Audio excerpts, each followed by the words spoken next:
नमस्कार दोस्तों, आपका बहुत बहुत स्वागत है आपके खास चैनल रेटेड में। आज मैं लेकर आपके सामने फिर से एग्रीकल्चर के टॉप 10 क्वेश्चंस।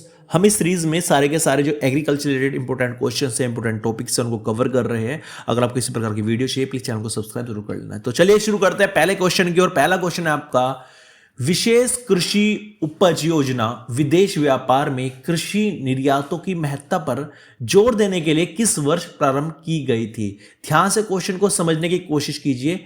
विशेष कृषि उपज जो योजना है, कौन सी योजना है?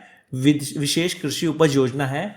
विदेश व्यापार में कृषि निर्यात होते थे उनकी महत्ता पर जोर देने के लिए किस वर्ष प्रारंभ की गई? इसका मेन मकसद क्या था?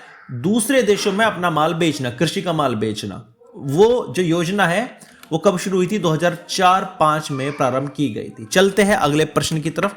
अगला प्रश्न है, विशेष कृषि उपज योजना, फिर से इस क्वेश्चन बारे में आ चुका है, का क्या उद्देश्य है? तो जो विशेष कृषि उपज योजना का उद्देश्य है वो क्या है?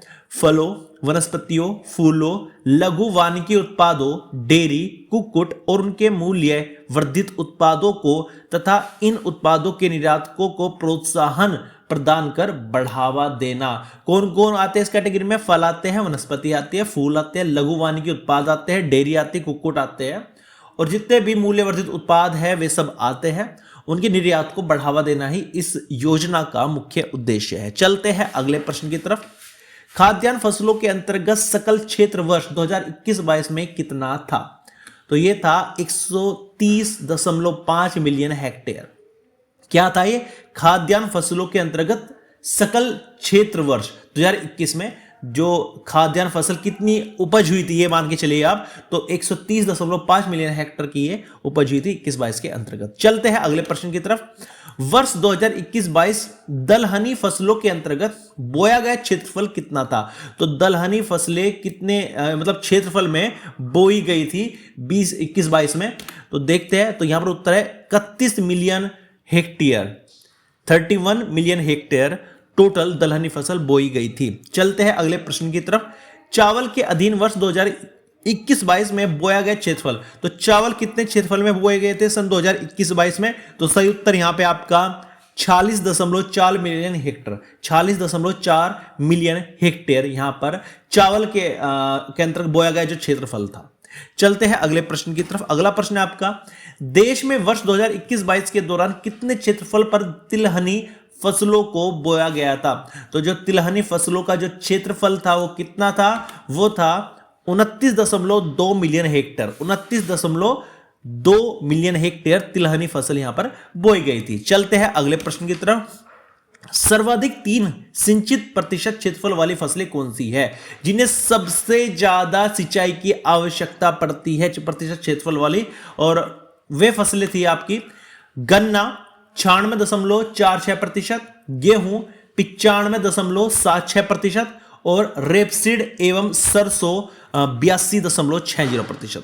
तो फिर से बताया, जो 3 संचित प्रतिशत क्षेत्रफल वाली फसलें थी सर्वाधिक, वो थी गन्ना, फिर गेहूं, फिर रेपसीड एवं सरसों।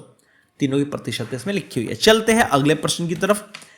शीर्ष 3 कोल्ड स्टोरेज क्षमता वाले राज्य कौन है?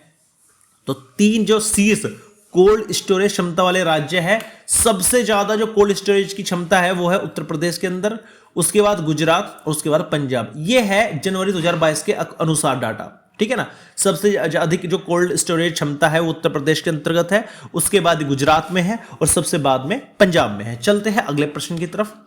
यूएनओ द्वारा वर्ष 2023 को किस रूप में मनाया जा रहा है?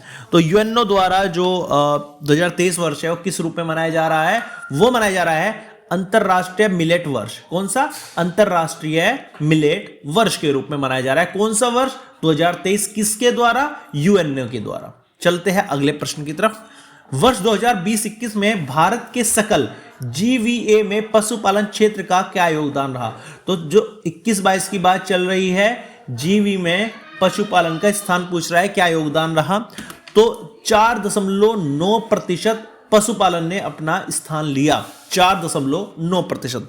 चलते हैं अंतिम प्रश्न की तरफ, और ये आपके लिए एक बोनस क्वेश्चन हो सकता है। तो क्वेश्चन है, वर्ष 2021-22 में देश में प्रतिवर्ष प्रति व्यक्ति खाद्य तेल की उपलब्धता कितनी थी?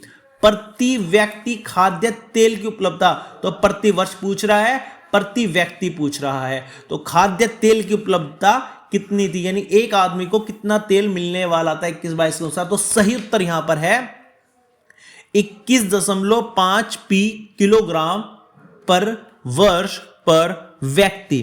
तो यहां पर 21.5 की बात चल रही है, 21.5 पी यानी पर की बात चल रही है, किलोग्राम यानी कि 21.5 किलोग्राम मिल रहा है एक वर्ष में एक व्यक्ति को। यानी एक व्यक्ति को एक वर्ष में आपको 21.5 किलोग्राम खाद्य तेल मिल रहा है। 21-22 के अनुसार उसकी उपलब्धता इतनी है, ठीक है ना, एक आदमी को मिल रहा है, ठीक है ना। कंज्यूम नहीं पूछ रहा है यहां पे, उपलब्धता कितनी चीज उपलब्ध है वो पूछी गई है। तो सही उत्तर है 21.5। आप सोच रहे होंगे कि 2024 चल रहा है और 21-22 के क्वेश्चंस क्यों कवर किए जा रहे हैं, क्योंकि जो वैकेंसी आती है 4-4, 5-5 साल के अंतराल पे आती है, तो उसमें पिछले 5 साल का डाटा आपको तैयार करना होता है। इसलिए ये सारे प्रश्न आपके लिए बेहद महत्वपूर्ण है, इनको अवॉइड ना करें। ये सीरीज जारी रहेगी। अगर यही सीरीज आप देखना चाहते हैं टॉप 10 क्वेश्चन की एग्रीकल्चर के क्वेश्चंस के लिए, तो प्लीज चैनल को सब्सक्राइब कर देना, वीडियो को लाइक जरूर कर देना। Thank you so much for watching this video.